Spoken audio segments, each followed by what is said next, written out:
بات یہ ہے ہارون صاحب کہ کسی چیز کا مطلقاً انکار کر دینا، کسی کی مخالفت میں، یہ تو کوئی دانائی نہیں ہے۔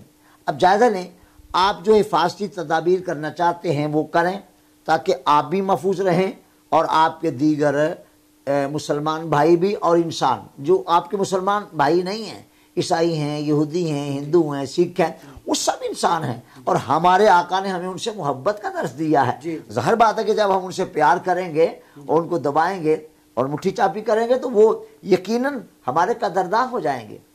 حضرت امام زین العابدین رضی اللہ تعالی عنہ ایک سفر پر تھے، غالباً حج کے لیے جا رہے تھے، تو مریدین نے اور آپ کے چاہنے والوں نے عرض کیا کہ حضور یہاں کچھ حوائج ضروریہ ہم نے ادا کرنی ہے، ہمیں اجازت دیں۔ فرمایا جاؤ۔ تو وہ نکل گئے پہاڑیوں میں اور ذرا جنگل میں۔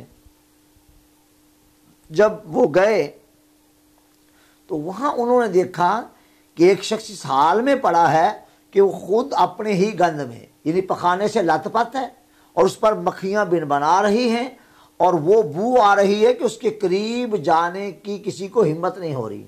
تو لوگ واپس آ گئے۔ تو آپ نے پوچھا بھی ابھی تم گئے تھے اور اپنی حوائج پوری کر لی تم نے آگے؟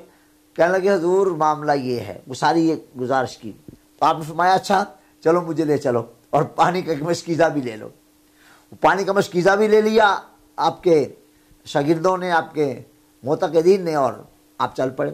جب وہاں قریب گئے تو آپ نے فرمایا کہ تم پر ہٹ جاؤ، اور باقاعدہ علی کے پوتے نے، حسین کے بیٹے نے رضی اللہ تعالیٰ عنہما اپنی آستینوں کو چڑھایا، کہا تم پانی پھینکو، مل مل کے اسے دھویا اور دھو کر اس کے کپڑے تبدیل کروائے، اور اپنے بازو کا سہارا دے کے اس کو بٹھایا، اس کو دعائی کھلائی اور اس کی مٹھی چاپی کی۔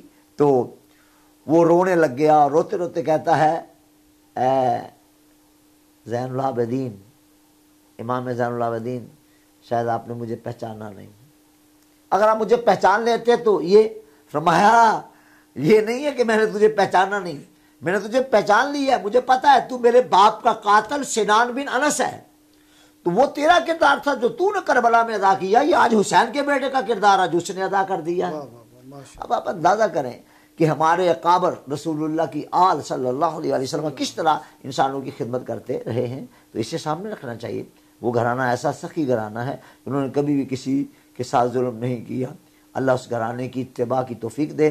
اور میں تو جب رب سے دعا کرتا ہوں تو اس طرح کرتا ہوں، یا اللہ تجھے تیرے محبوب کی شہزادی سیدہ طیبہ طاہرہ فاطمہ زہرا سلام اللہ علیہ کا واسطہ، ان کے شوہر نامدار علی شیر خدا کا واسطہ، تو اس بیمار کو شفا عطا فرما دے، یا اس کا یہ کام کر دے، تو ہو جاتا ہے، الحمدللہ ہو جاتا ہے۔